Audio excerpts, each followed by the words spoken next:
देख रहे हैं फिर सुबह होगी न्यूज।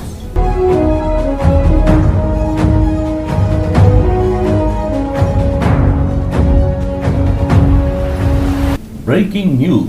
सेवा ही मेरी पहचान, शंकर सोनेजा, पैनल नंबर 26।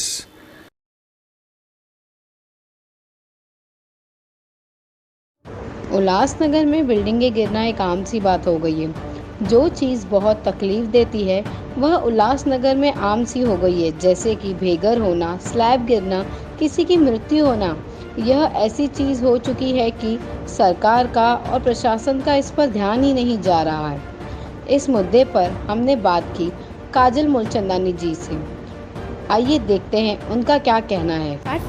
नमस्कार, मैं किरण जोशी, फिर सुबह होगी न्यूज़ चैनल में आपका स्वागत है। हमारे साथ मौजूद है काजल मूलचंदानी जी। मैम, मेरा आपसे सवाल ये है कि फिर एक बिल्डिंग जिसका स्लैब गिरा है, अगर ऐसे ही घटना उल्लासनगर शहर में होती रहेंगी तो हमारे उल्लासनगर शहर का भविष्य क्या, इस बारे में आप क्या कहना चाहेंगी? बहुत ही निंदनीय है कि 40 से ज़्यादा बिल्डिंगें गिर चुकी हैं और उल्लासनगर महानगर पालिका बिल्कुल भी सख्त नहीं है।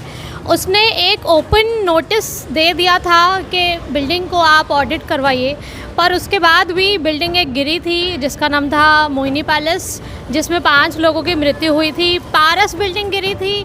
उसके बाद भी यहाँ पे कई सारे गणमान्य नेता आए थे। उन्होंने कहा था कि जिनकी भी मृत्यु हुई है उनको 5 लाख रुपए का मुआवजा दिया जाएगा और 15 दिन के भीतर ही इसको हम, जैसे कि हमारी मांग थी कि जो भी बिल्डिंग है धोखादायक है वो रीडेवलप नहीं हो सकती है, तो हमारी मांगे थी कि उनको रीडेवलपमेंट पॉलिसी दी जाए, 5 लाख रुपए का मुआवजा दिया जाए और अन्य जो भी हमारी मांगे थी, जैसे अगर सन्नत, सीडी, वो सारी जो ज़मीनी मालिकाना हक है उन बिल्डिंग वालों के नाम वो ज़मीन की जाए ताकि वो लोग खुद रीडेवलप कर सकें।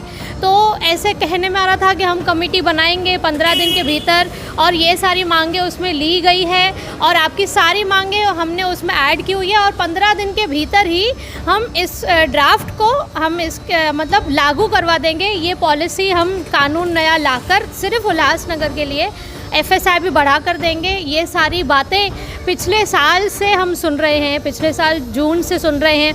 15 दिन पर ये 15 दिन कब ख़त्म होंगे सरकार के मुझे पता नहीं है।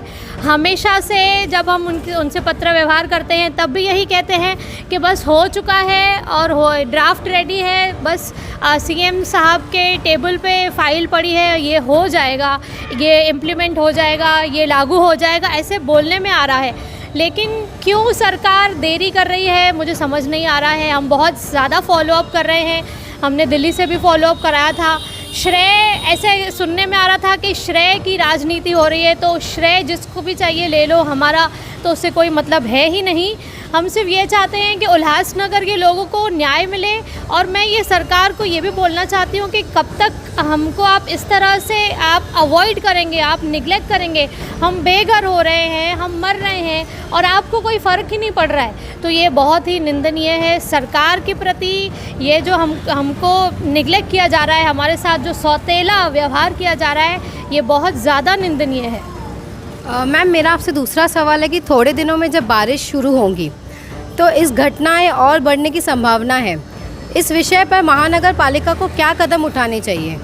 महानगर पालिका को सबसे पहले ट्रांजिट कैंप देना चाहिए। हमारी महानगर पालिका का बजट 800 करोड़ से ज़्यादा है, तो मैं ये पूछना चाहती हूँ कि 800 करोड़ में 100 करोड़ की ज़मीन ये खरीद कर क्या वहाँ पे एक ट्रांजिट कैंप नहीं बनाया जा सकता है?